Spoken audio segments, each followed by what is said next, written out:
네, 안녕하십니까. 오늘 주식 클래스 1월 19일 마감 시간입니다. 오늘 두 가지 이야기를 한번 해볼까 해요. 오늘 정시는 또 이제 전야 구강으로 상당히 좋은 양봉을 마감을 했는데, 과연 대한민국 증시에서 삼성전자란 어떤 회사일까? 어떤 위치에 있을까? 어떤 포지션일까? 삼성 이즈 what? 이야기를 한번 해보겠고, 최근에 워낙 이제 뭐 AI 관련주, 로봇 관련주 되게 흐름이 좋아요. 또 여기에 아마 어제부터 조금 포착된 게 헬스케어 관련주라든지 오늘 사실 시장에서 또 고영이라는 종목이 있었어요. 마침 아이러니하게 이 회사도 로봇 관련 검사 장비를 하고 있습니다만은 사실 또 마침 실적까지 발표됐어요. 이제 보게 되면 약간은 이제 명절을 지나고 나면 본격적으로 이제 대형주 실적 발표가 진행이 될 거고 개별주들도 간간히 하기 때문에 이 배틀 싸움도 지켜보는 것도 좋을 것 같고 한편으로 우리 투자 포인트도 어디에 발을 놔야 될지 알 수 있을 것 같습니다. 자, 그러면 한번 시작해 보도록 할까요? Let's get it. 자, 보겠습니다. 자, 오늘 장은 역시나 우리가 이제 여러분들이 매일 이 시간을 함께 하다 보니까 어느 정도 뭘 느끼는지 저는 알고 있어요. 한편으로는 어떤 분들은 이 매일 마감 시장을 보다 보니까 참 든든하다 하시는 분도 있고, 한편으로는 알게 모르게 뭔가의 긴선이 잡힌다 그런 이야기도 많이 합니다. 자, 오늘은 시장이란 건 사실 제가 맞출 수 있는 건 아니죠. 우리가 설정했던 어떤 2365라는 자리, 그리고 이 설정 값은 누구나 바뀔 수가 있어요. 여러분도 마찬가지예요. 하지만 어떤 시그널을 자신이 그어두면 이 하락 추세선처럼 어쨌든 간에 어느 정도 추세선은 자기성이라는 게 존재를 해요. 하지만 저희는 이 영상을 통해서 여러분들은 계속적으로 출발선 하락 2316을 포인트를 기준해서 의미 있는 고점 두 개를 연결하는 것을 우리는 추세선의 첫 번째 시그널이라고 합니다. 하락 추세선은 고점을 연결하고요. 상승 추세선은 저점을 연결합니다. 그래서 내려왔으니까 고점을 연결했겠죠. 근데 지금도 역시나 어제 이틀 할 것 같았습니다만은 다시 양봉으로 마감을 해줬어요. 물론 한 가지 기술적 분석은 사실 조금만 디테일함을 가미해 주면 좋습니다. 그러면 거래량은 감소했으니까 제가 오늘 삼성전자란 이 이야기가 너무 엉뚱한 이야기는 아니겠죠. 조금 더 지켜보겠습니다. 대신 코스닥 같은 경우는 그래도 코스피보다 거래량이 조금 좋았어요. 하지만 705라는 자리를 설정을 했고, 사실 705라는 자리가 중요한 게 아니고 61선의 신뢰성을 한 번 더 확인해 준 그런 하루가 될 것 같습니다. 그래서 오늘도 제가 이 주식을 이야기하면서 오늘은 삼성전자 이야기를 할 건데, 삼성전자 같은 경우는 이렇게 움직여요. 주가는 사실 크게 움직이는 건 없어요. 그쵸? 여전히 지금 일주일 이상 6만 원대 움직이고 있습니다. 근데 우리가 어느 순간 캐치하지 못한 게 하나 있을 수가 있어요. 그게 뭐냐 하면 우리나라 시가총액 주식으로 놓고 보면 항상 외국인 지분율 보고 있는데, 일단 삼성전자란의 첫 번째 답은 삼성전자는 코스피 200 지수에서 비중 22%를 차지합니다.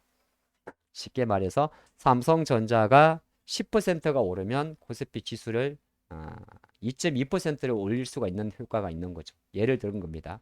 다른 거는 다 제자리에 멈춘 상태에서. 근데 그거는 너무 이제 적대적인 수치죠. 다른 게 제자리에 머물 수가 없죠.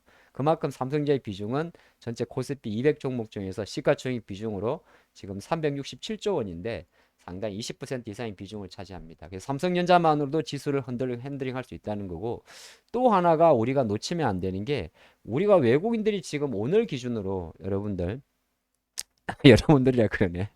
습관이 됐나 봐. 자, 오늘 기준으로 외국인들이 무려 4조 원의 금액을 매수를 했어요. 야, 4조 원입니다. 오늘도 외국인이 주식을 샀는데 5,720억 원을 샀어요. 근데 1월 누계 합산 기준으로 지금 외국인들은 4조 원입니다. 정확히 이 금액은 이제 아직도 거래가 남아있기 때문에 제가 생각했던 최근 10년의 데이터를 넘게 됩니다. 엄청나게 지금 1월 달에 장이 강한 거죠. 만약에 많은 투자가분들이 아직까지 이 시장에 대한 힘을 느끼지 못한다면, 보통 느끼지 못할 땐 데이터를 우리가 준비를 하지 않습니까? 그래서 제가 몇 번을 좀 보여드린 것 같아요. 2020년 지금 외국인들 수급인데 지금 9월 1월 달에 4조, 오늘 기준으로 4조 440억 원이 매수가 들어왔죠. 그럼 2020년도는 1조 8천억 원 매도, 작년도는 21년도에 3조 6천억 매도, 2020년에 2천억 매수, 그리고 2019년도에 4조 495억 원. 그러면 1월 기준으로 놓고 봤을 때는 어떻게 보면 가장 많은 금액인데, 아마 23년도 1월 달은 이 기록을 갱신할 확률이 높습니다.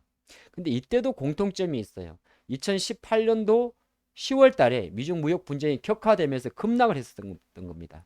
그럼 어떻게 놓고 보면 우리 22년도 정시도 9월 달에 이제 급락을 했었죠. 네, 9월 달에 급락을 했었는데 실제적으로 그 당시에 9월 달에 2조를 급락을 했습니다만 외국인은 10월 달부터 매수 기조를 가져왔었고 12월 달에 일단 산타가 오니 많이 하면서 좀 빠졌던 작업이니까 어떻게 보게 되면 그 전년도에 상당히 불안감이 있었고 그런 상태에서 지금 그 공격적인 매수가 들어오기 때문에 이거는 바이코리아 성격이 계속 큽니다. 그래서 단순 계산만 놓고 봤을 때 1월 달에 4조 이상을 금액 매수한 거는 14년도, 15년도, 13년도 거의 12년도 2012년도 1월 달에 6조 3천억을 매수한 이후에 가장 절대적으로 금액 기준으로는 큰 금액입니다. 그렇기 때문에 물론 이제 시가총액이 달라졌기 때문에 예전 데이터로 분석할 수 없습니다만은 근데 여기서 이제 한 가지 제가 오늘 하고 싶은 이야기가 뭐냐면 삼성전자 주가는 이렇게 비리비리 하는 것 같은데 어디 갔어요? 비리비리하다 그러면 조금 미안하지만은 삼성전자에 대한 외국인 지분율을 놓고 보면 한 가지 보이는 게 있을 수 있습니다. 그게 뭐냐 하면 지난 1월 12일 기점으로 삼성전자에 대한 외국인 지분율이 다시 보유 주식 수는 2억 9천만 주 그래서 50%를 넘었었습니다. 50%가 그게 의미가 있느냐? 그렇게 의미는 없지 않아요. 하지만 추세적으로 삼성전자에 대한 지분율 추이를 놓고 보면 지금 그래프에서 파란 선이 외국인 지분율입니다. 그러면 아이러니하게도 삼성전자에 대한 외국인 지분율과 외국인의 순매수 매수 강도의 흐름이 거의 대동소이합니다. 9월 달에 팔았다가 10월 달에 매수를 하고 11월 달 매수를 하고 12월 달에 잠깐 줄였다가 폭발적인 매수가 들어오죠. 그럼 이 추세라고 본다면 어느 정도 외국인 투자가 입장에서는 또는 국내 투자가 입장에서는 외국인 매수가 들어오고 하는 거에는 이견이 없는 겁니다. 그 관점에서 놓고 봤을 때 삼성전자에 대한 외국인 지분율이 50%를 넘어섰다는 것과 지수를 놓고 봤을 땐 역시 우리가 그리는 그림대로 이번 주 증시가 이렇게 주간 지난 이틀 가파른 상승 이후에 잠깐 쉬어간다 하더라도 명절을 쉬고 왔을 때 다음 주 하나이드 주봉을 봤을 때 2월 1월 봉의 마지막 자리가 과연 어딜까에 따라서 상당히 2월장의 그림이 달라지는데 제가 바라보는 관점은 1월 달에 마지막 종가 위치가 지금 2300이 아니고 2450을 넣어서 2500 언저리에만 간다면 충분히 2월 달 장세 같은 경우도 이 레벨업을 점핑할 수가 있습니다. 그거 좀 지켜보시면 좋을 것 같아요. 그래서 다음 주 정시 기준을 놓고 봤을 때 코스피가 어느 정도 올라간다는 걸 전제로 했을 때 우리가 명절을 쉬고 와서 2450 이상으로 갔을 때는 많이 올라왔으니까 밀린다기보다는 계속 위쪽으로 열어두는 게 좋고 이렇게 갔을 경우에 생길 수 있는 변화가 딱 하나 나옵니다. 그것은 바로 2450에 가게 되면 지수가 오른 것도 보십니다만 이제는 5일선과 21선과 61선이 거의 정배율로 가 있을 겁니다. 그러면 진짜 제대로 가는 겁니다. 그래서 지금도 10%나 올라왔지만은 이제 어떻게 보면 10%가 상승한 2365라는 자리가 한편으로 놓고 보면 더 높은 곳을 향한 중요한 허리 라인이기 때문에 우리 주식 클래스 이 방송을 함께 하시는 우리 많은 우리 구독자님들은 이 포인트를 한번 잘 기억하고 가시면 좋을 것 같아요. 자, 두 번째 포인트가 조금 길어졌네요. 모멘텀과 실적주 배터는 사실 좀 간단히 볼 수 있어요. 이건 뭐냐 하면 실제적으로 지금 시장에서 우리가 움직이는 종목들이 대부분이 로봇이었죠. 예. 레인보우 로보틱스. 근데 로봇은 이제 빠지는 건 아닌데 뭔가 항상 잠깐 움직이다 마는 게 있습니다. 뭐 일단 로봇 관련주는 실적주는 안 나와요. 다 개인들이 매매하는 종목입니다.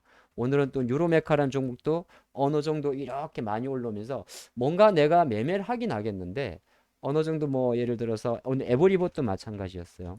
일정 부분 움직이는데 뭔가 탁 튀면 팔아야 될 것 같은 그런 느낌이 들죠. 이게 봐 모멘텀 종목들이 이제 어느 정도 약간 체력 저하를 느낀다는 겁니다. 이 솔트룩스 같은 AI 쪽도 마찬가지. 코난 테크놀로지가 풀리면서 실제적으로 단기 과열이 풀리면서 일정 부분 레인보우 로보틱스가 똑같은 결이었어요. 레인보우 로보틱스가 단기 과열로 인해서 장중 접속 매매가 되지 않고 단일가 매매로 바뀐 상태에서 다른 친구들이 치고 갔지 않습니까? 이쪽도 마찬가지예요. 마인젤의 코난테크, 솔트룩스로 출발한 이 AI 관련주들이 또 KT 관련주로 좀 세기를 박으면서 많이 움직였었는데 결정적으로는 이제 이 친구가 어느 정도 오늘 조정 위에 추가적으로 상승을 하면 상관이 없습니다.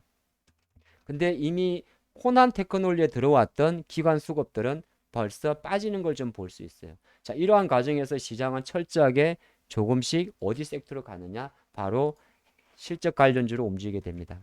그래서 어떻게 보게 되면 덴튬의 주가가 다시 신고가를 가게 되고 역사적 신고가 영역으로 왔죠. 덴튬의 주가가 상장 이후 신고가입니다. 임플란트 덴튬의 이런 주식들이 신고가로 가고 단순히 이거를 위드 코로나 뭐 중국 이렇게 해석해 버리면 생각보다 어려워요.